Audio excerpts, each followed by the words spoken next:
Y'all, welcome back to a new episode of Her with Amena Brown. And y'all, I just want right now for you to give yourself a special shout out for making it to almost the end of 2021. Like, this is a big deal, y'all. Like, normally when a year would end, but prior to the pandemic, I would not be like, wow, y'all, we made it. But y'all, we made it because it's a lot. It's been a lot.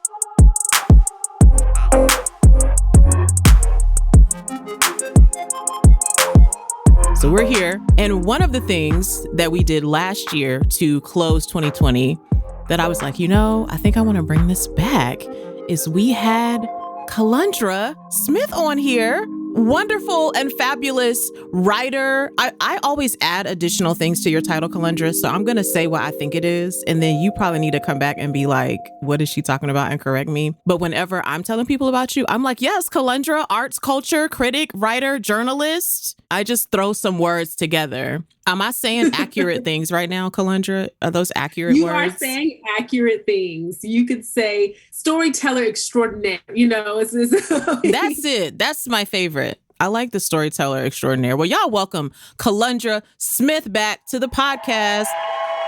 Thank you all so much. I'm so excited to be back here. And I'm a fan of Her with Amena Brown. I'm a fan of Amena. So I'm just thrilled to be back here and for us to be able to talk about the thing that both of us love, which is TV. Oh, I can't wait. I cannot wait. And it's really hard for me, Kelundra, because sometimes I'm watching TV and literally almost like messaged you about some Real Housewives something like a couple of weeks ago and was like, don't do that because you're about to get on the podcast with her. And that makes things hard. But I need to really do this throughout the year so that we can start having some little touch points so I can be like, are you watching this? Like, what's going on? So before we get into the TV, Kelundra, I know that you have been up to some wonderful creative projects since the last time we were here. So can you catch the people up on what you've been up to and what you have coming up? Because I'll be seeing your name. It'd be some playwriting. It just be a lot of wonderful things. So tell the people what you've been up to. Yes, I'm so excited. This has been,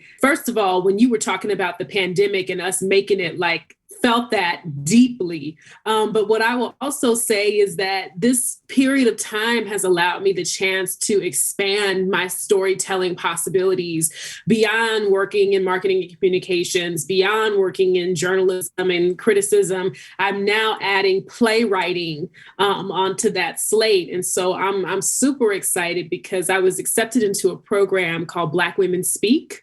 It's hosted by the National New Play Network and Horizon Theater here in Atlanta. And that program will develop 9 new plays by Southern Black women playwrights. And so I'm thrilled to be a part of that program and to see the work that will emerge from it, and to see all of our work travel to stages, not just across Atlanta, but across hopefully the country and the world. So that's one exciting thing that's really happening. The other thing is that next spring, I'll have a reading of a play of mine at Kenny Leon's True Colors Theater. Yes. And I'm super thrilled about that. And then I'll also have something next summer that I can't quite say yet, but I'll keep the people posted.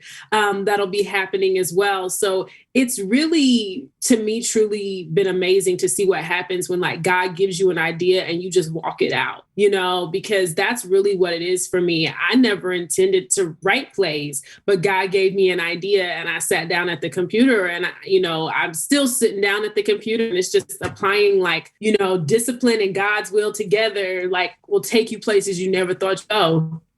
Okay, I didn't know I was going to get a word today during this episode, but I receive it. And one of the things that I have just found really inspiring about watching your journey, Kelundra, because of course I am one of those Black women that when I see my Black women friends winning on social media, I am one of those Black women that's in the comments like, yes, honey, yes, a face, yes, a play, yes. Okay, I just got to do that. And so when I saw the Black women speak and I was like, oh my gosh, Kelundra, yes, just to see you next to all of these other amazing women as well, like to see you celebrated and to look forward to the work that we're going to get to see. I'm so excited about that.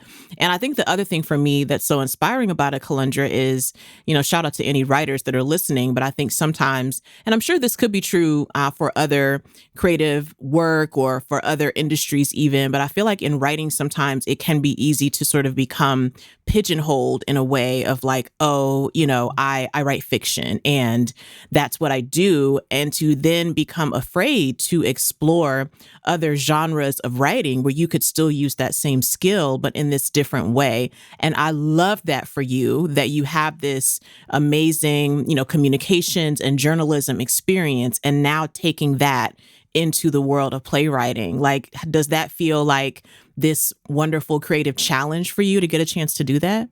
Yes, it does. I mean, it's exciting sometimes to be bad at something before you're good at it, right? And so it opens up, playwriting opens up a whole nother part of like my storytelling, brain, so to speak. And it requires, just a way of approaching storytelling, because it really has to, there's structure to it, but then there's also like incredible imagination that goes into it. And so I will never forget when I was like maybe 9 or 10 years old. And my mother, she knew probably around the time I was 3 or 4 that I was like really good at telling stories and writing and that sort of thing. And she said to me around the time I was 9 or 10, she was like, well, if you're going to be a writer, just remember that good writers can write things. And that's kind of what has propelled me, is that, it's like, I'm going to learn how to do grant writing well. I'm going to learn how to do, poetry. I'm going to learn how to do, these different things. And the thing about it that's so awesome is that it always has opportunity to expand. I've never written a novel, but I want to one day, so that'll be, the next phase. So it's been really exciting to stumble through it and learn how to get good at it. Yeah, I am right now in the middle of a writing project that involves me writing things that have to be connected to music. And I told a friend of mine, I feel so wonderfully creatively challenged, and I love to feel like that. And I also feel out of my depths.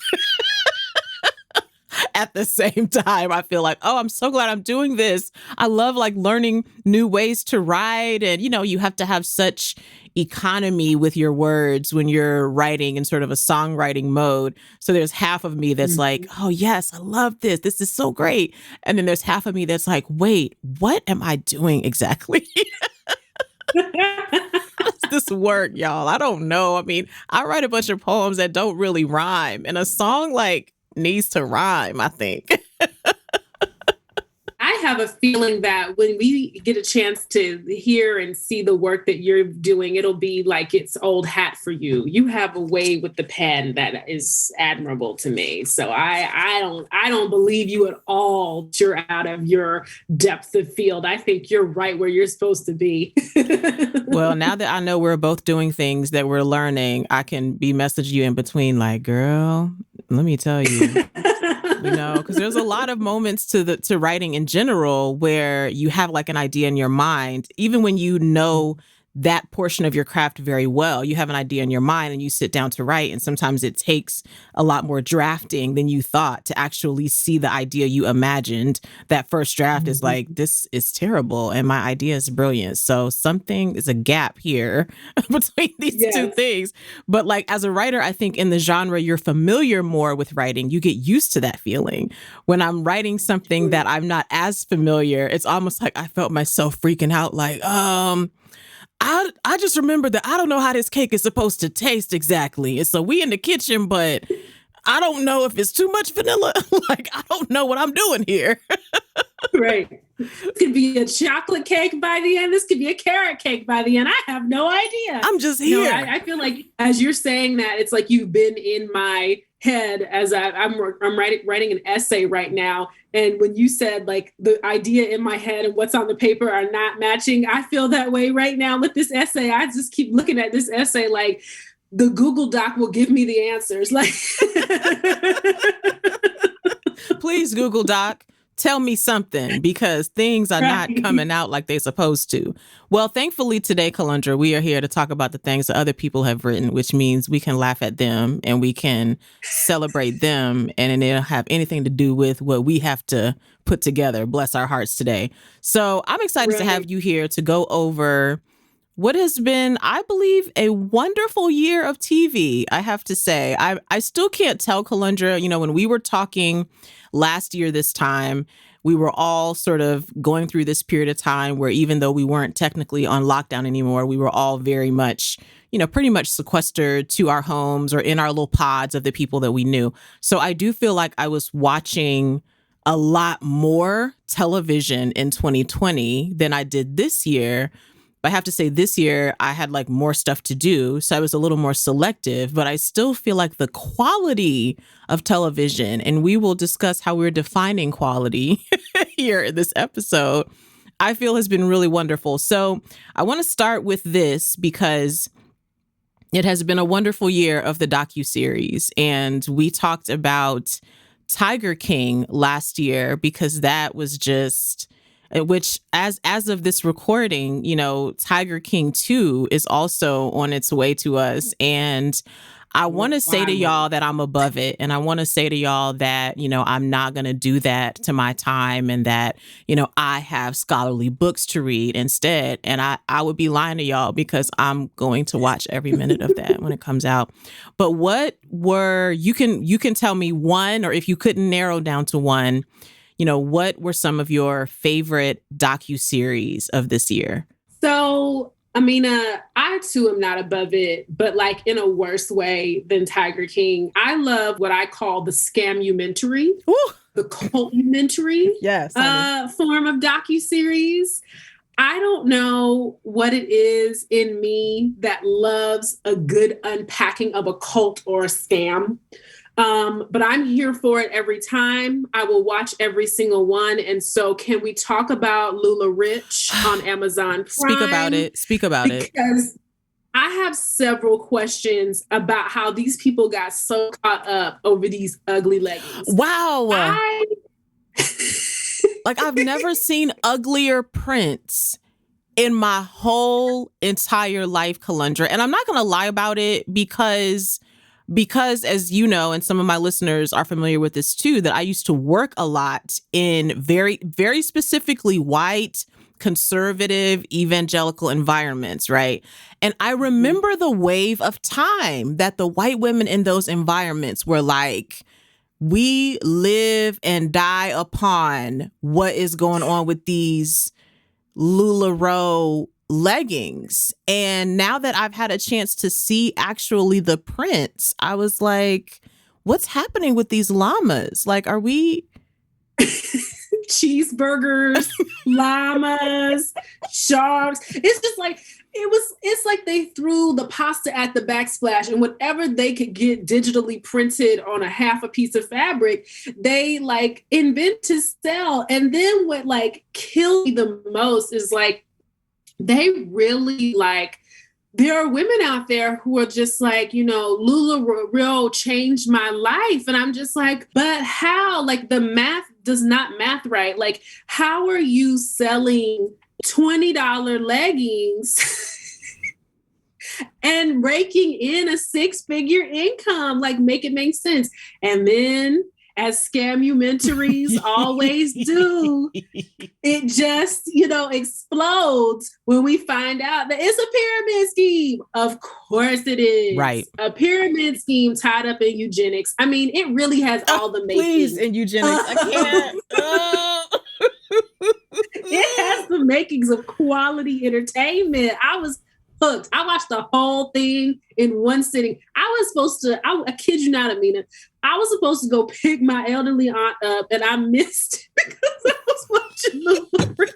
I'm sorry, Auntie. You got to hold on because I got to find out what happened to these ugly leggings, honey. I got to find out. I also am a fan. First of all, wow, I feel like I'm just admitting a lot of my guilty pleasures, but I'm a fan of organized crime in general. So I have enjoyed a mafia flick for this reason. And I have enjoyed some corporate greed type of fictional series or documentaries.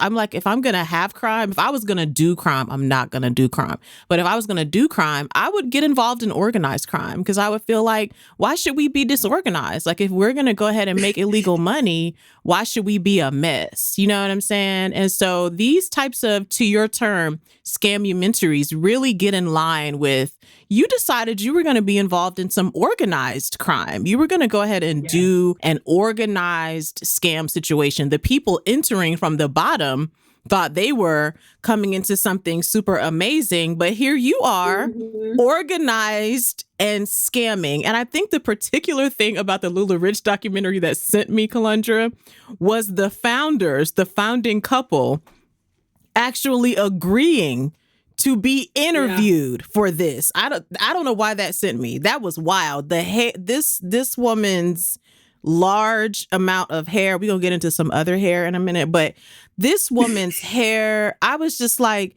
y'all agreed to sit down for something that you knew was gonna shade you? Like, did you think you were gonna get your correct story, that this scamming, these moldy leggings in the end didn't happen? When the women were like, I got a package of wet leggings, I was like, wait a minute. But then sat down in the LuLaRoe dress, wearing Versace pumps. I was like, shameless, just so certain that it was all going to work out, that the feds were not going to come and knock. And maybe did the feds come and knock? I'm so ready for the sequel. They can come with that any day. Okay, ready to see it. And let me give a glimpse for those of you that did not partake of this Lula Rich documentary. And if you just have some time, I hate to say I'm encouraging you, but I am. I want you to watch it because it's fascinating. But Lula Rich is to Kelundra's term she introduced us to, it is a scamumentary series about a woman who started a legging, or I would say in general clothing or apparel, but was known most for legging business that became this pyramid scheme targeted pretty specifically at white women who were stay-at-home moms or stay-at-home wives, to encourage them that they could make extra income. But in the end, of course, the people making the most money were at the top. And as we see in most pyramid schemes, the people suffering were at the bottom. But you need this in your life. If you want to know why pizza was ever printed on leggings in this situation, you really need to get involved. I'm not going to lie about it. So terrible. Those prints were so terrible. When you mentioned hair, though, speaking of another docu-series, are we going to talk about The Way Down? That was going to be my answer to my favorite docu-series, The Way Down, Please. God, Greed, and the Cult of Gwen Shamblin, which is another, and here we are in a religious scamumentary in this situation. It was like religion and business and fat phobia and weight loss all just decided to come together and be in the same area. And yes, I did sit down in one sitting and also watch this, and then got to the end and was like, gasp, touches one's clavicle. We're going to have a part 2 of this. There's more updates to this. We have to. I need this in my life. We have to. If you have not seen this documentary, The Way Down is about Gwen Shamblin and family. Gwen Shamblin and her family, as somehow this is sort of, to me, was this combination of Gwen Shamblin having used spiritual principles, air quotes, to lose weight, and initially having this part of the business that connected weight loss to spiritual disciplines. You can already feel the problems coming right here. Then when we start trying to connect those things, that's about to be a problem. But then somehow at some point, Gwen decides, I don't need to just have these workshops at other people's churches. I also need to start a church and just try to meld all of this together, meld the weight loss and the preaching and the church attendance. Also, side note and the wild ways to discipline your children that bring us into some areas of crime, right? So first of all, as previously stated, really these two documentaries, if I had another me, Kelundra, there's an essay somewhere. There's a think piece somewhere about the connections between these two documentaries, these two stories, because still really targeting, for the most part, the same target groups, right? Yes. Still targeting. Eugenics and scams. Yeah. It's eugenics and scams. That's the essay right there. It's like these two documentaries prey on like educated white women who found themselves unfulfilled by being stay-at-home moms and looking for a purpose and a social outlet outside of being a stay-at-home mom. And it is absolutely wild to me how successful both of these ventures were in preying on these women. Yes. Who truly just wanted a place of belonging and wound up in a scamumentary. Okay. And let me give a special shout out to the Black woman in Lula Rich with her door knockers. She retweeted me. Did I tell you that? No, tell me more about this. She retweeted me. I was so excited because she was having none of it. She was having none of it. And she retweeted me. I'm going to find the tweet. Keep going. Yes. Okay. I need this in my life, because as soon as she showed up and started spilling all the tea, I was like, sis, thank you for being here. And similarly, there was a Black woman who had been a member of Gwen Shamblin's church who was in The Way Down, telling all the business in the pointed way that I needed to hear it from her. So I don't love to see that these Black women had to be, involved in everything that went down in these situations, or any of the people, unfortunately, that were victims of this. But for your entertainment purposes in watching this, there are a couple of people narrating these stories that I give a special shout out to these two Black women, because the Black woman in the Lula Rich, the way she was like, I used to work there. I used to sell them clothes too. And you wouldn't believe they said, As soon as I saw the door knockers, I said, honey, you are who I need in my life right now. Please. The thing about the lady from the Lula Rich scamumentary is that I don't think they messed with her and her money. Like, she didn't seem like she had lost not nary a coin. Like, I think they knew who to do it to, because she didn't seem like her money was bothered. It seemed like it was more ethical reasons. Like, when she saw the feds were coming, she was like, oh no, I got to go. But she didn't seem like she was so bothered by the financial piece.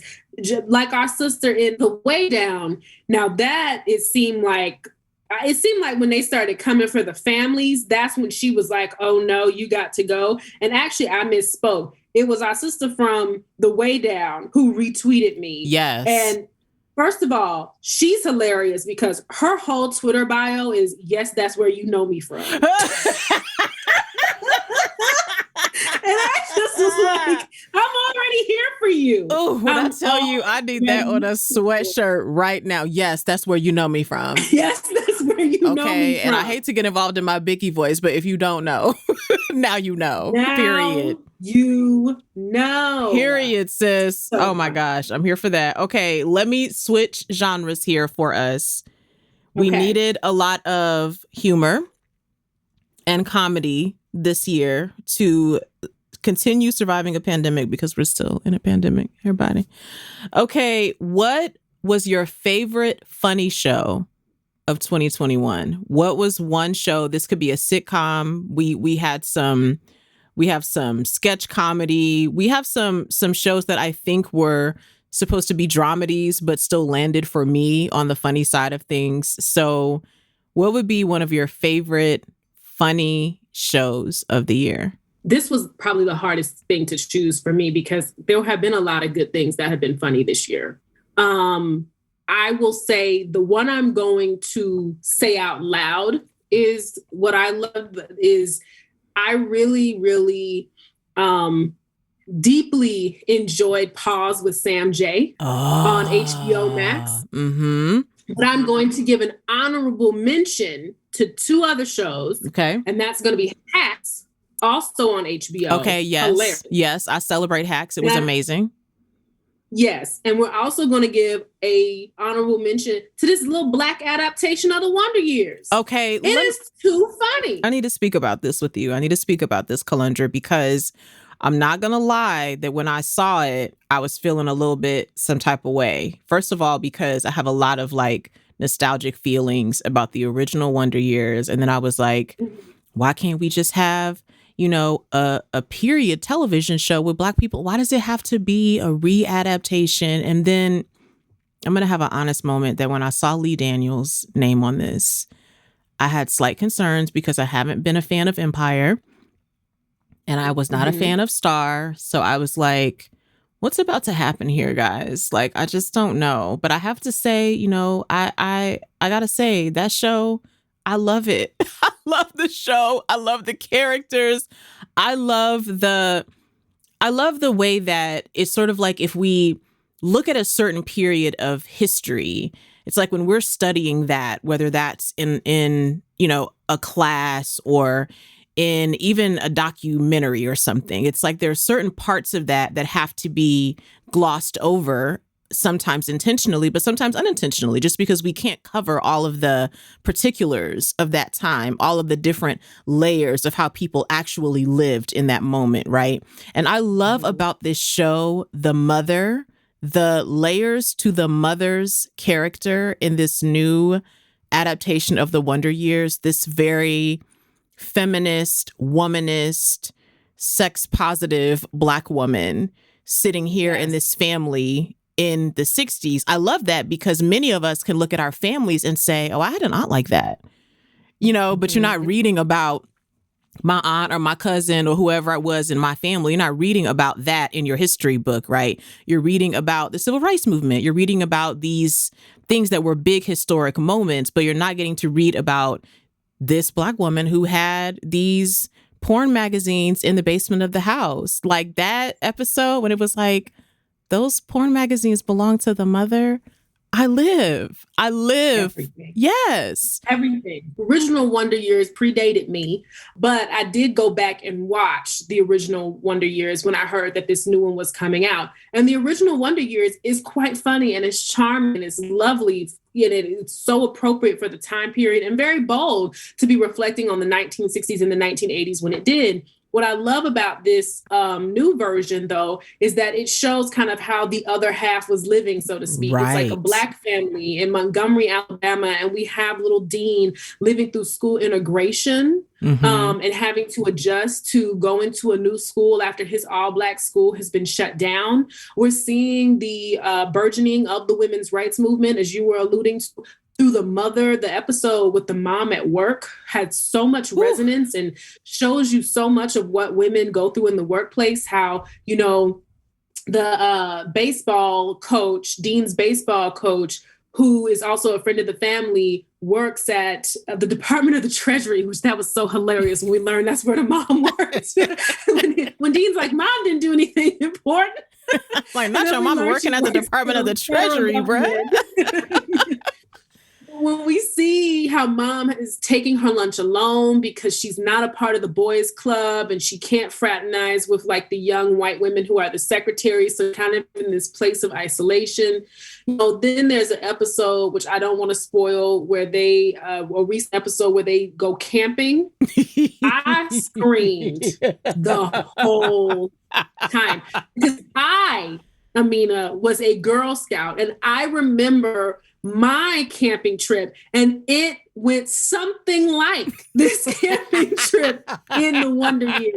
From the raggedy, can't get the tent together to the rain. I saw my whole life flash before me in that episode. So I think they're doing some really funny and brilliant TV. And the woman who plays the mom in this new version is Saquon Sanglo, and she is from Atlanta. So yes, ATL, ho. We love to see it. Yes, we love to see that. She did that. I'm here for that show. If y'all aren't watching it, that's That's a good one. And it's nice to have a feel-good show.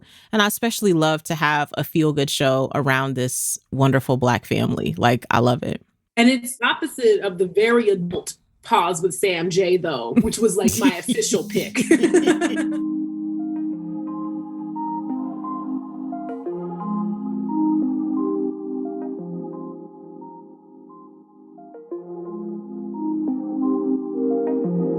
Okay, tell me more about the show, because I have not watched it yet. It's been in my queue forever, but I had not watched it yet because I was kind of like, am I ready to watch this? I saw some of the clips and I was like, am I ready for this? I don't know. So discuss with me and the people, like, what are the vibes and what did you love about it?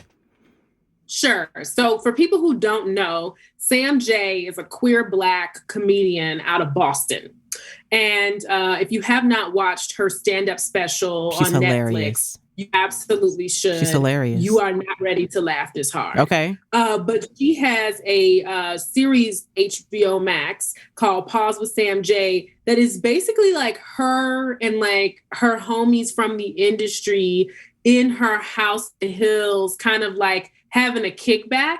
And then in each episode, they get off on a tangent of talking about some topic. And then we kind of see her exploring these different subjects. And one of the ones that to me was the most pointed was when she really took us inside of like stud culture and like kind of movements within stud culture of like liberation and things like that. And it was really, really, it's just each episode she's giving us something like that, whether we're talking about race, whether we're talking about relationships, whether we're talking about work, whether we're talking about sexuality, every episode, but she's just going there in the most hilarious way. And so to me, like Sam J, I think this is her time. You know, she was a writer on SNL and she's been a writer on some other shows. And I love seeing her star rise. And I love that she has given us a TV show that's not like anything else I've ever seen. Like the narrative format of it is so different. Oh, I love it. I feel encouraged to watch it now because I forget at what point I saw about it. And then I was like, okay, it looks like there's going to be some discussions about racism. And I was like, am I ready for that? Like, I don't know. But now hearing you discuss this with me, I'm like, okay, I need to watch it. Because I think Sam J is hilarious. Funny. Like it's pointed, but it's funny. Like you're going to laugh out loud more than you're like, ooh. I also want to I think my choice for a favorite funny show would be Desus and Mero. And let me tell you, the saddest times of the year is when Desus and Mero be like, we about to go take a break. On hiatus? I'd be too mad. I mean, I'd be like, you know, I want y'all to be free and like, you know, kick it with your people, sit at your house and breathe or whatever you do and you're not working. But what am I supposed to do?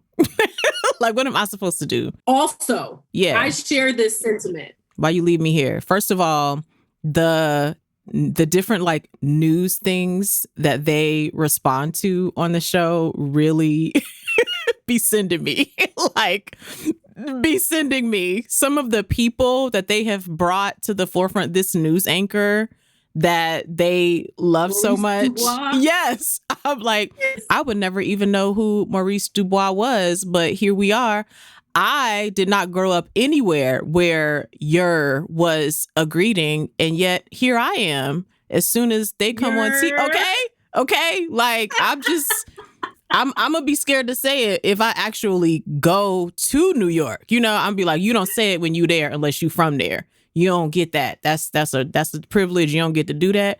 But when I'm at my house, I do say it, and I enjoy it very much. I think they are hilarious. I think watching them sometimes get drunker and drunker during the show and the amount of things that, especially Mero, like, and the times that Deeza's face is looking like, dog, you really gonna ruin this for us at Showtime?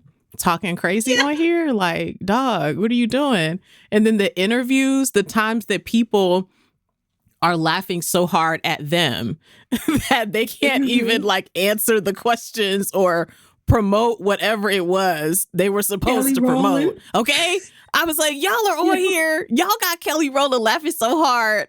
I'm like, is it an album? What was we on here talking about? I can't remember. I have no idea what she was selling to this date. Like, she was just gone. But I'm the same way. First of all, they're nice to look at, okay?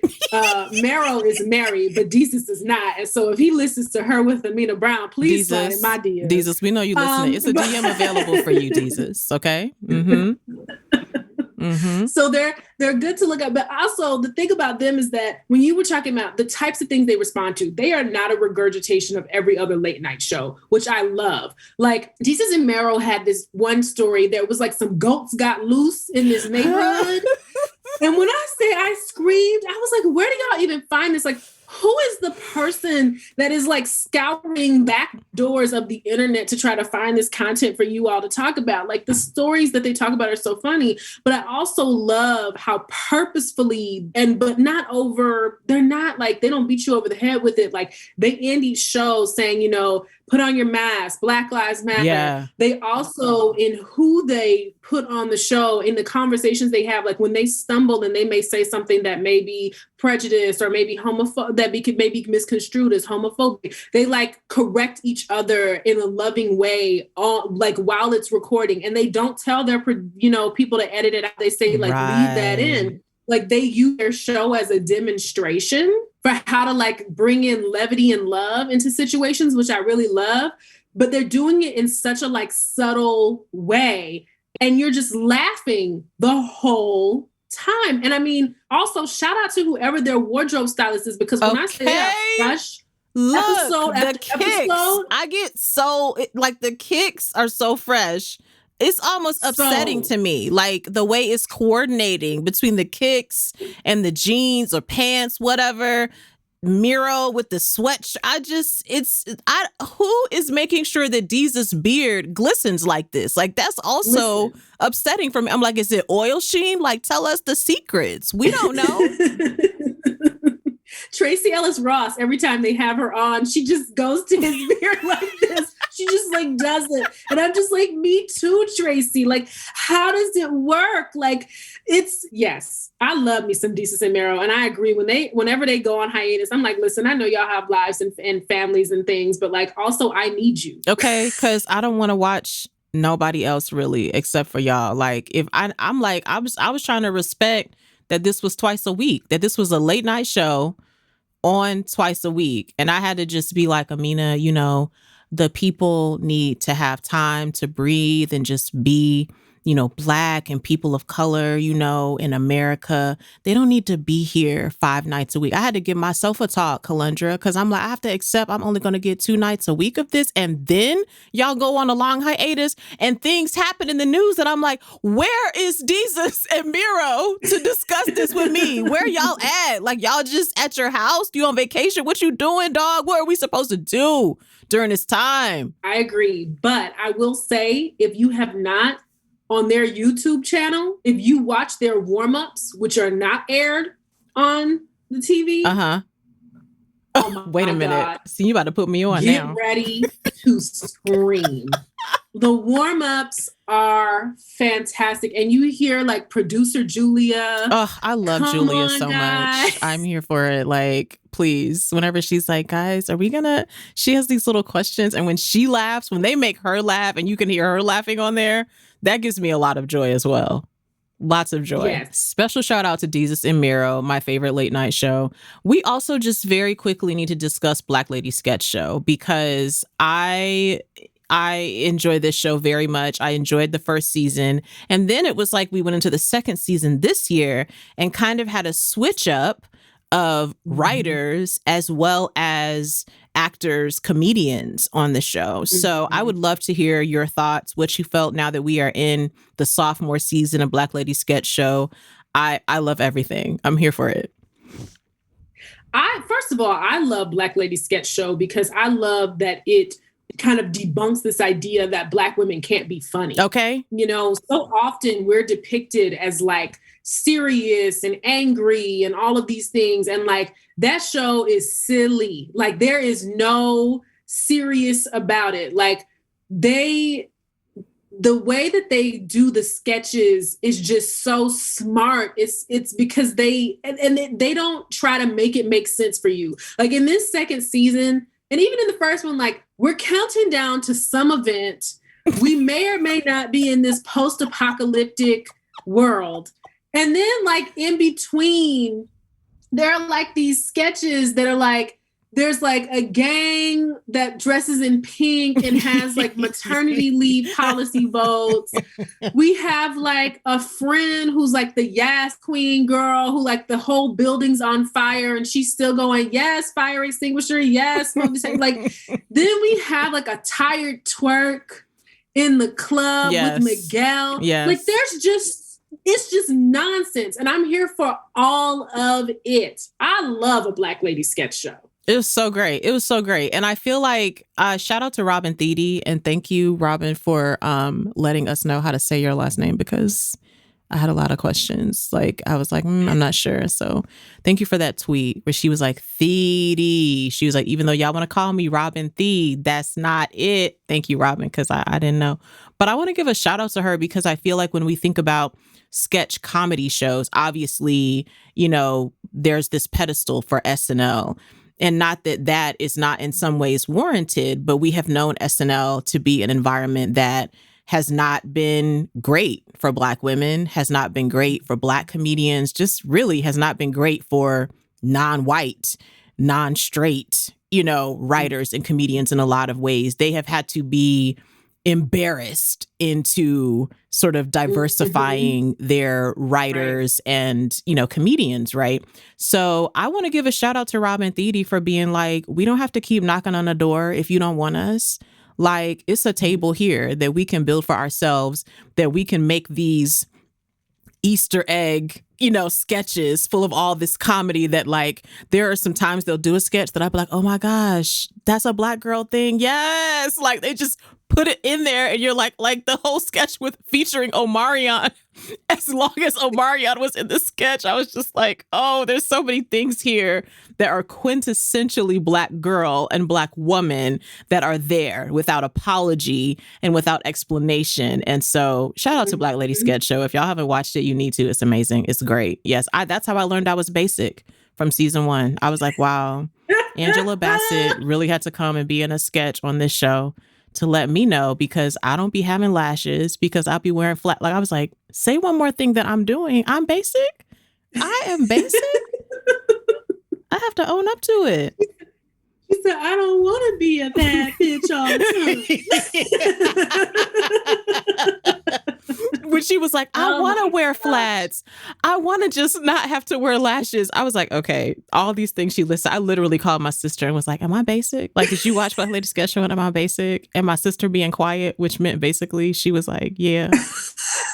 Like, yeah. Your sister is fabulous, though. I've never seen her not dressed to the nines. Okay. She would make us all feel basic. Period. I could go somewhere with her where she's wearing like a black dress and some Chucks, but the way the dress is styled and the Chucks and like her bald head, it's like everywhere we go. I don't care where we were at. We could be in the Walmart. People can be like, yes, sis. I'll just be proud to be standing next to her. Like, I also learned how to dress because she's my sister. Thank you. I too. I too. Okay, let's switch gears and talk about favorite drama series. What was your favorite drama series from the year? So I was surprised that this show became my favorite drama series. Okay. But I have to say, I moseyed on to a network that I normally never watch, and that is CBS. And I am here for Queen Latifah kicking butt and taking names in The Equalizer. Wow. Yes. I am here for it. Like, I love this show. I don't know why. Like, it's like a girl power sort of thing, I think, for me, where it's like, she's, you know, this retired CIA agent who's now like using her like cronies from the CIA and like the dark web to like give justice to people who like wouldn't be able to access it without being criminalized by the criminal justice system, which is really interesting. It's like most of the people who she's helping are like Middle Eastern, Latino, Black, there are folks who, like, if they were to go to the police with this problem, they would immediately kind of be under, suspicious themselves, so to speak. But she is the one who they can go to. Like, I mean, the whole thing is like, I'm who you go to when you can't call anyone else. And like every episode, we see like these different aspects of society that are not so like out of the question of like how people are having to interact and engage. And then there's like some freaky stuff technologically in there. Like I remember the first episode, they dealt with deep fakes. Right. And deep fake where like somebody made it look like this girl had committed a murder. I was like, could this happen to me? Okay. Like, could I just be like walking down the street, living my whole little best life? Could I be on the belt line? And then all of a sudden, like somebody just snapped my image and like plaster it onto like this video as if I'm committing a murder. And the next thing you know, I'm in prison. Right. Like, it's crazy. Yo. Yo. So I really am loving The Equalizer. I love seeing her kick behind. Also, shout out to the wardrobe stylist on that show. But we always know Queen. The way she always dressed, gives us hair. She gives us wardrobe. Like it's the way those curves arrive every time. I just love it. I was like, yes, come on, hips. Yes, Queen. Yes. Every time. Like it's just and then Lorraine Toussaint plays her aunt. Yes, and I love Lorraine. Yes, we love Lorraine. We've been with Lorraine since Any Day Now. Okay, would you please bring up Any Day Now on this, please? Oh, come on! I love that show. She's literally the reason why I was watching Any Day Now. Yes. Yes. Kelundra, please. And I want to give a special shout out to, this is a thing that I'm not sure if it's specifically Black and Southern, but I have a lot of memories of certain shows I watched with my grandparents or great grandparents. And some of us have these stories, even if you didn't grow up in the South, you had a certain time of the year that you like maybe went to for the summer or for certain holidays you spent with your grandparents. And I remember watching the original Equalizer with my grandmother. And so seeing this show, I mean, first of all, it's like sometimes, of course, we get like upset about there not being more space for original stories, original ideas, that there's being this space made to do these readaptations.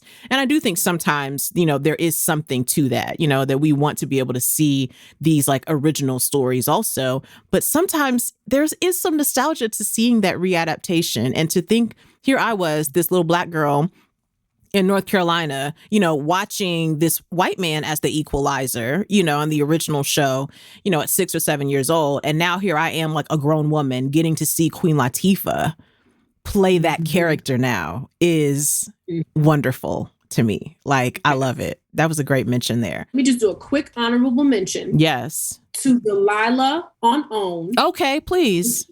Which, if you love a good scandalous story, Delilah is for those of us who were here for American Violet and Aaron Brockovich. Okay, like if those two movies are in your speed, or they're your speed, you gonna like Delilah on.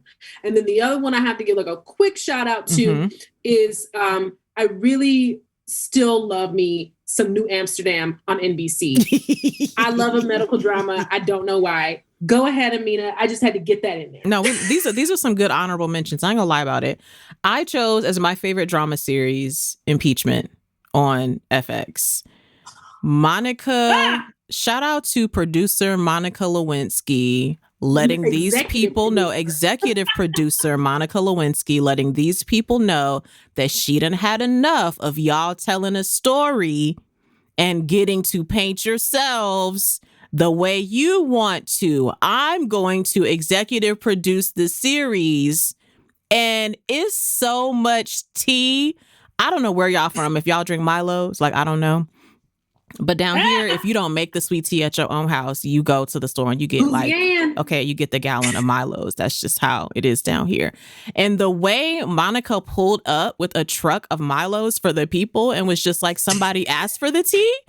I'm going to go ahead and do a series of the tea. If y'all wanted to know, y'all want to know about Linda Tripp, the tea. Y'all want to know about Bill Clinton, the tea. I mean, she pulled up me with the tea for the people.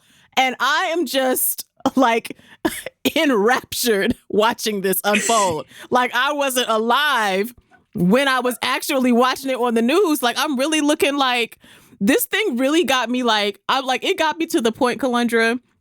First of all, I am a person that watches fictional characters and sometimes has the feeling inside that I like want to pray for them real quick. Like I get that involved in the story. And like Monica Lewinsky really got me watching impeachment, wanting someone to set up a GoFundMe. Like she doesn't have money, like she's not doing okay in her life. But I'm really like, wow, who's going to support this young girl?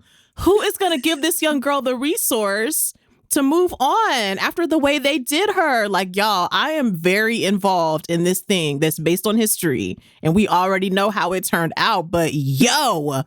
Yes, I'm with you. First of all, that doggone Ryan Murphy, the way he knows he has us pulled into this foolishness is that every episode is more than an hour long. Okay. And yet we still watch it. I do every time. We're sitting there I'm not gonna for stop. an hour and a half watching the tea just spill out all up and down Pennsylvania Avenue. I mean, it's just amazing. It's like there's so many layers of the foolishness. And like I was, when the whole Lewinsky thing was happening, I was too young to like really have any comprehension or memory of it. I remember this happening. I remember the dress, all of that stuff, but I don't remember. I was in elementary school, but like I find myself watching American Crime Story impeachment and getting mad. Like I'm like, I know why people are mad at the Clintons. Period. And then I feel sorry for Hillary because it's just like, dang, like she's never going to ever be able to live this down. And then I look at Monica and I'm like, I like that she's having her say, this is genius. If this had happened today versus when it happened, This would have been handled completely differently. I mean, we see that 100%. And then also I look at this and I was like, Linda Tripp, man. Linda. And I'm like, Linda ain't even here for me to be on her socials so I can be like, Linda has since passed on. But I was like, if Linda was still alive, I would have been all up over her Instagram and Twitter. Like, what you gonna say for yourself, sis? What you gonna say?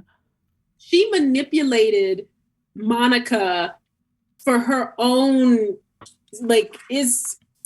and then she got this reputation of being a whistleblower, but like it wasn't motivated by justice. It seemed like it was motivated by her own greed, but we don't know because like Linda died last year, the Rona got her. But we say God rest the dead, but I just am like, I have questions though. The thing I need to know, Amena, is like, so we see in the series like the president giving her these gifts. Were we, the American people, funding this girl's lifestyle? Were we funding these copies of Walt Whitman?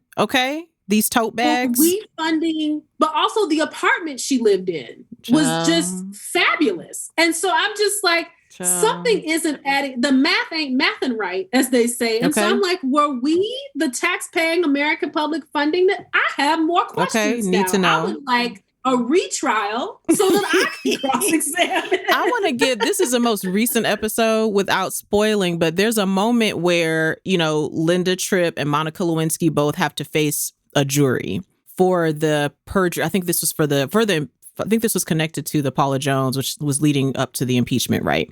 But they have to face a jury. And I don't know if this was actually true to history, but in the show, there are a lot of Black women in the jury that they're having to talk to. Also want y'all to know that the Southern place that I come from, words like jury and horror only have one syllable, and I'm sorry.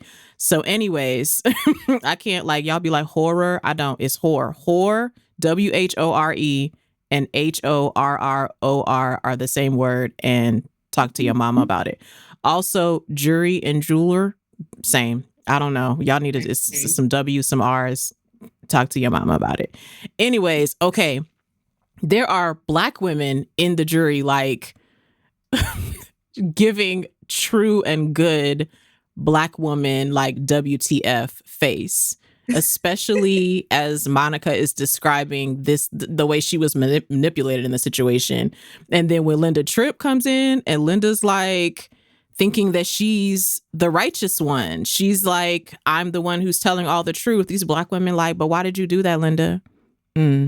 Why did you say that, Linda? Like the way they were leaning to the side, I was like, thank you to these Black women actresses in here, because we need this very much. So special shout out to impeachment. I've gotten very involved. I'm very involved. Okay, let me switch gears because we cannot leave this episode. There's two things we cannot leave this episode without talking about. And the first one is Insecure. We need to just have a moment. If you're not familiar with Insecure, Insecure is the Issa Rae created and executive produced. Is it a comedy? A comedy? A dramedy? Yeah, a comedy. Okay, a comedy series. We are on the 5th season on HBO. We are on the 5th and final season this year. And the way that I feel my feelings about this final season, it's like a combination of feelings. I feel so proud of Issa Rae and this empire that she has built. Many of us were following her back when she was making Awkward Black Girl. That was actually my first introduction to her YouTube series, Awkward Black Girl. So just seeing her rise and her glow up has just brought me so much joy. And then seeing these characters and actors, some of whom we didn't know at all 5 seasons ago, and seeing them rise and like go on into these wonderful places in their career. I feel the sentimentality about that. I feel my feelings about the way they left us in season 4 and now coming back into season 5, and they're taking their sweet time because I have a lot of questions that need to be answered. What are your things you just love about Insecure? The things that have made you mad as far as how they be leaving us on these cliffhangers? Like, let's just have a little ode moment to Insecure. So I love Insecure because it was, when it came out, it was one of the only comedies that really started to unpack like millennial life, you know what I mean? And really kind of explore like, I mean, even though like, yes, it is specifically like a group of Black millennials, I have plenty of friends who are not Black who are like, yes, I see myself in these characters. And I think that that's really a feat for any writer. So shout out to Issa Rae and Larry Wilmore for really crafting these characters that have a universality to them, but also a cultural specificity. And they always seem to hit the right note with that somehow. Like, and it's like the bullseye every time. That's such an achievement. I still find myself most drawn to unpacking and loving the friendship between Molly and Issa. And watching it evolve and watching it change and watching, and because we've all lived through that, how you have somebody who you were so close to and even enmeshed with, and then you get older and you grow apart and there's still love there, but it's not the same. And there's always this kind of like between them, we're seeing this kind of lingering thing of like, will they get it back? How long will it last? When does the shoe drop? You know, and can they grow and get better together? Like, I love the way they're stringing us along, you know, with this. And I think it's so well done. But then there's also, because it's been so long since season 4, between season 4 and now, I forgot just how hilarious and ridiculous Insecure can be sometimes. And so like when Issa is rapping to herself in the mirror, like, and having those moments, I'm just like screaming, I'm laughing so hard. And then also like, shout out to Natasha Rothwell. Okay, who is really big shouts. Big shout. Natasha, I know you listen to her with Amena Brown, and we need you on here as a guest. I want you to come on here and do a She Funny episode because you're amazing. Okay, continue. She's amazing. She is, Natasha Rothwell as Kelly on Insecure is comic genius. I mean, I want a Kelly spinoff. Like, period. Her whole life and universe is just so wild. And speaking of which, we didn't really know Natasha Rothwell prior to Insecure. I mean, she was around, but you know, we didn't know her as like a household name. Now, I mean, Natasha's everywhere. She's writing everything. And like, I will still never get over. There is an episode I will not give away. I can't remember whether it was the last season or the season before. It just takes place in a diner. Okay, period. Period. That's exactly what I was thinking about. And I was like, it takes place in a diner. Wow. Have never seen anything like that on TV. Never. And it just... I watched that episode multiple times just to be like, she really acted this. She acted the heck out of it. And then I have to also special shout out to Amanda Seales for playing a character who was nothing like her. Yes. Because we forget sometimes that, like, even though Amanda Seales' physical appearance is a stereotype of character she plays, she herself is nothing like that. That's true. So to be able to pull off the character of Tiffany is like really, really awesome. And then, I've always been Team Daniel, in terms of of Issa's men. I like a man who shows up. He's always, when you call, always on time, to quote our good sister. Okay, come on and quote Ashanti today. Mm-hmm. I'm here for it. And I also think that, like, as we're seeing kind of Nathan and Issa back in each other's lives, I'm like, it's not what's going on? You don't have a vote. You're voting no on that. Know. But anyway, I don't want to give nothing away. Okay. What do you think, Amena? I mean, I'm a little bit, first of all, I'm not going to lie about it that I really wanted her and Lawrence to work out. Like, I'm not going to lie that I still have small amounts of hopes about that. Like, I don't want to spoil how the season is going so far if you have not been watching Insecure, but the way season 4 ended, I was happy with it until the many names that Black Twitter has made up for Condola's character. I was happy with it until Condoleezza announced that that she was pregnant, and I was like, oh, this really adds a wrinkle to some things. So I feel like there's a part of me that just feels like they were kind of like, they kept having an issue of wrong place, wrong time, her and Lawrence, as far as their lives and, where they were at, and having had such a long relationship through a really difficult time that you have in your 20s when you're trying to sort of find yourself and what your work life, what that purpose in your life is going to be like, and them kind of feeling like they could come back to each other because they were coming more into themselves. And then to have this sort of thing that is a blessing, but is also a wrench to their relationship. Sad.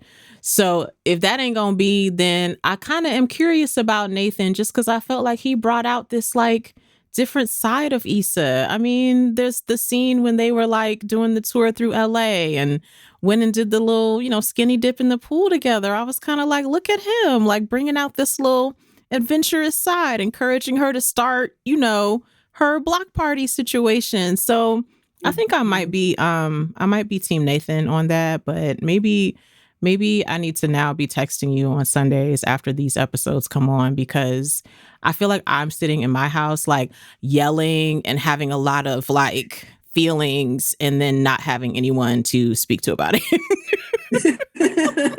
So also, I audibly yell at the TV when Insecure is on. I'm like, Molly. Okay. Please. It's always Molly. I'm like, don't just change your hair, change your life. Change your life. That's what we want for that you. That needs to be on a t-shirt. That's the t-shirt right there. Don't just change your hair. Change your life. Okay? Period, Pooh. Period. Okay, we have so many other things we can talk about Insecure, but shout out to Insecure. Shout out to Yvonne Orji, Jay Ellis. Prentice Penny. Shout out to Prentice Penny. Just shout out to everybody on Insecure. We just appreciate y'all. That's a show that I feel like when this is over, I'll probably still have times I watch back through the whole thing, like I do The Office. Like I feel like it's gonna live in that sort of feeling, and I love that for them. Okay, let me close our episode by talking about something very important. Favorite Real Housewives franchise. My assistant Lee said that you and I cannot get on here and talk about TV without her hearing from us our favorite Real Housewives franchise. Talk to me, Kelundra. Tell me the things. So let me just say this. I have been a New Jersey diehard for a very long time. Okay. Because if we're going to wade through trash, then let's wade through the trash that fights at a baby's christening, because you don't get lower. These people have been to prison. Everybody got a lawsuit. Like, New Jersey had me. But then, across the country, 2,000 miles away, Salt Lake City has come in. And our sister Jen, I don't know whether it's Jen Shaw or Mary, but my goodness, they have taken it from me. Mm-hmm. I am here for it. Mm-hmm. Who knew that in the land of snow and mountains, there was so much Versace and so much nonsense? None of the maths with how they make their money. No. It just must be that the cost of living in Salt Lake has to be low. We got charges pending against at least 2 of them. They all creating LLCs on ink file that don't make no sense at all. It's like, what is this company that your sons have created, Lisa? Why are you funneling Vita Tequila money through your children? Okay, because I'm like, you got a business. You gonna put a business on the babies too, sis? Like, what we doing, dog? Like, what is this skincare product that Whitney claims to have? What is this stripper pole? How come she can't hold a cake? Like, it's that baby can't hold a cake at all. Bless her little heart. She can't. She can't hold nobody's cake. I wouldn't. If it was my birthday and she was my friend, I would be like, let the baker bring the cake in here. I don't want you lifting a cake. Period. No, thank you. Mm-mm. Can you imagine that being your stepmom and you're like 30 and she's like 30? Like, I just can't even wrap my head around it. No. The Real Housewives of Salt Lake City, like, it's just so much filler, so much Botox, very much designer clothing, very much plump. But they be dressing. They be dressing. And then I have, just questions about our sister Mary. I sent her prayers. Her life don't make any sense to me. At all. No I sense want her to renovate her house because that green carpet is ugly, but we love her. I'm trying to understand. I'm still trying. The math is not being arithmetic regarding Mary's money, because this grandmother with the churches and the restaurants, and there being so much money that the grandmother's like, you got to marry my husband when I die so that this month, like something. And then when I look at the church, when they had the scene of them in the church, I was like, I don't really see where the money is coming from for you to be dressing the way you dress, having this closet like this. It was a perfect combination of casting here on this show to me, because I would have been expecting just like a cast full of women who were either Mormon or formerly Mormon. And the combination of there being some women who are like still diehard Mormon, some women who are like, was Mormon, but I'm not anymore. Mary is here with her like Pentecostal holiness, whatever she's doing. Mm-hmm. And then Jen Shaw is here, just not really like connected to either of these religions all that much, really.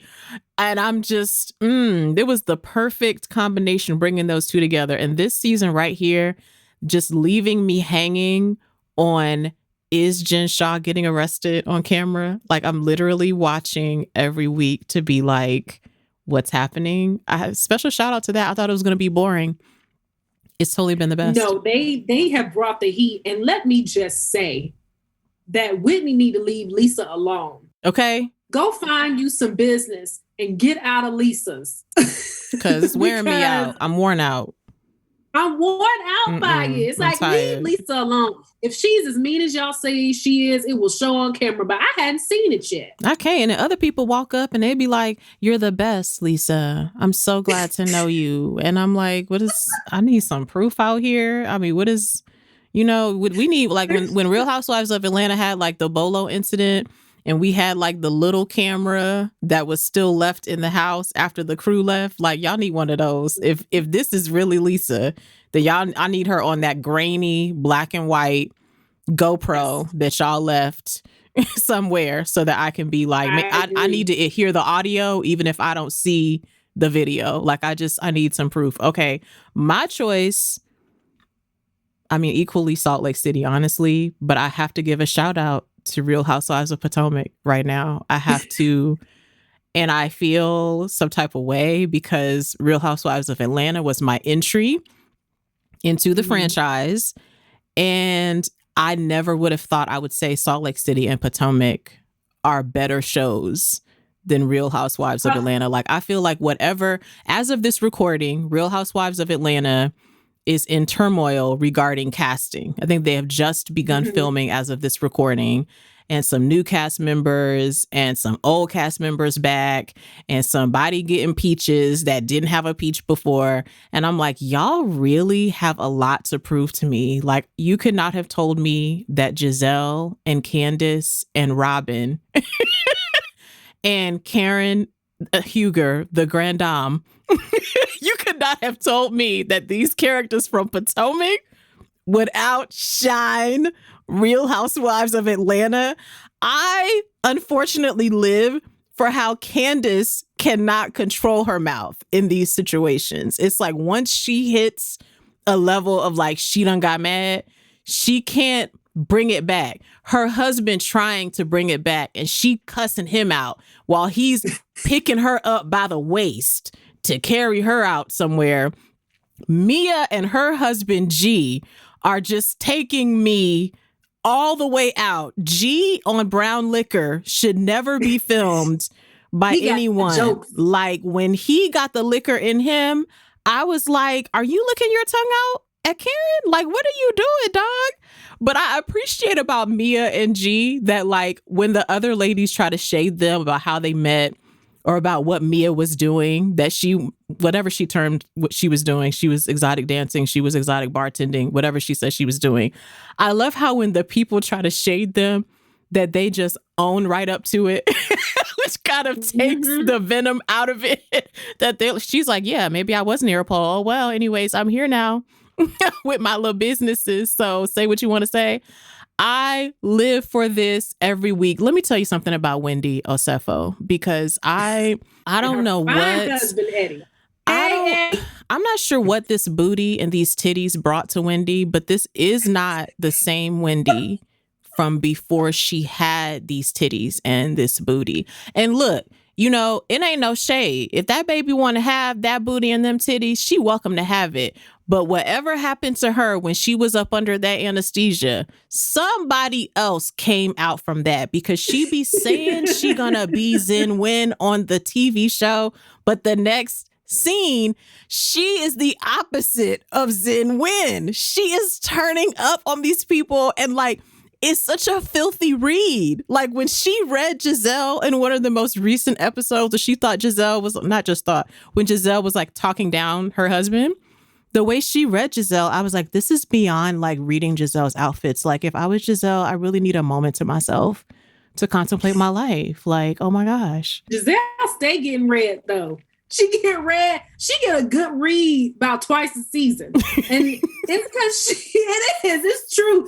That light-skinned tribunal of Robin, Giselle, and Karen. I don't want you to tell me the light-skinned tribunal. Each one of them just be putting the target on their back. They stay getting a healthy read from somebody, because, first of all, coming for Eddie is not the answer, because we love Eddie. Okay, Eddie period. is a successful doctor. Eddie is fine. Hey, Eddie. And it's I would have come at Giselle for saying something about Eddie too, is what I'm saying. Mm-hmm. And then Mia and her husband, math right. And that's why they don't have to be bothered by the insults. We all know it's a joint chiropractic in every suburb. Okay, period. Like, and that's what they own. So they don't have to be bothered by, oh, you met this way or that way, because they have receipts. Okay, period. They will get you adjusted. Didn't Mia tell us she will help you get adjusted? Please, adjusted. Okay, and then Candace stay digging her own grave.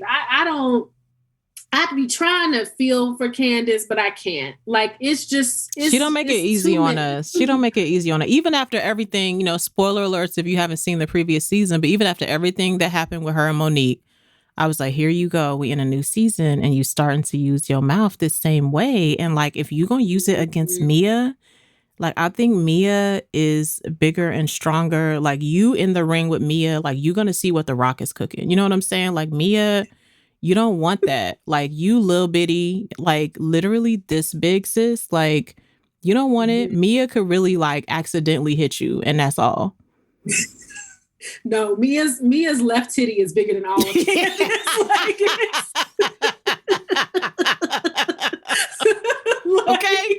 Okay. Please. It's like, Candace, calm down. Why are you so mad? Also, like, the way Candace comes for people, like the vitriol that just comes out of her mouth, like that's a learned skill. I don't know where that comes from. Sis need to lay down on the sofa somewhere and work that out. I know where it comes from. Where does it come from? It come from that mama, honey. Mad? That is from her mama all day long. I was like, you have been in therapy trying to get this relationship right with your mama, but you don't realize that lady raised you. That same thing that she hit you with, you do it to other people too. Like, that is her mom all day. That ability to, like, so quickly insult you and, like, insult you at a point that she knows was gonna hurt you like that. I was like, Candace, dog, stop. Even when Chris pulled her out, Chris sat the girl on his lap, tried to explain to her, these are the reasons why we don't need to respond this way. And she was literally, like, still cussing him to the end. I was like, Candace, please. Are we going to go back to the therapist to have some sessions with him on camera so we can see what Natasha Rothwell taught us is growth? Are we going to see that? Okay. Listen, she got to want to change. Okay. That's the thing. She got to want, and I don't think she wants it right now, but she's going to want it at some point. She's going to want it. She is, but it's just not today. I'm going to tell y'all today, right now. She got that ponytail on. And that mouth is moving. Okay? Period. I'm going to tell y'all right now that I might really have to convince Kelundra to get on IG Live with me when it comes to these reunions, because the Potomac and the Salt Lake City reunions is about to be so very wild. And I don't know, Kelundra, we might have to work it out, because I feel like I need to process what I'm seeing here. I feel like other people need to. So we might need to circle back around and just, because when the reunions come, then I'm going to have a lot more conversation, because I know I saw some clips of Wendy having printed out some tweets on a large poster board. On a poster? I'm just like, oh, this is what I need. Kelundra, thank you so much for talking all this TV with me. There was so much good TV. We had to, like, narrow down what we were going to talk to y'all about. But Kelundra, please tell the people, how can they follow you, stay connected to you, so they can be a part of the other creative things that you're up to? Yes, thank you so much. So it's Kelundra Smith, Kelundra, last name Smith, Smith. And you can find me on my website at Kelundra.com. That's Kelundra.com. You can also follow me on Instagram at Another Piece of K. That's K with Kay. And there's also Twitter at Piece of K. So Twitter at Piece of K, Instagram at Another Piece of K. And you can know that all I tweet about is the foolishness we talked about today. All my tweets are about some foolishness I've seen or some foolishness I've done. So please come and follow and get your life. And have some fun on these interwebs, okay? Please. Oh my gosh, y'all, go follow, do all the things. Kelundra, I thank you. Maybe we'll have to make a yearly tradition of this. Maybe next year we'll be able to actually be in person with snacks. We can bring snacks to the Her living room when we talk about 2022 TV. Let's plan on that. Yes, I'm here for it. I'm here for this being an annual thing. And I'm here for going live for reunions, because let me tell you, my reunion tradition is serious, okay? Okay. We've got popcorn, we've got Prosecco. Yes, popcorn and Prosecco? Yes. I'm ready, honey. Okay, me and Kelundra gonna talk about that offline. We're gonna figure out some plans. So y'all be following us on social media in case we try to surprise y'all. Kelundra, thank you so much.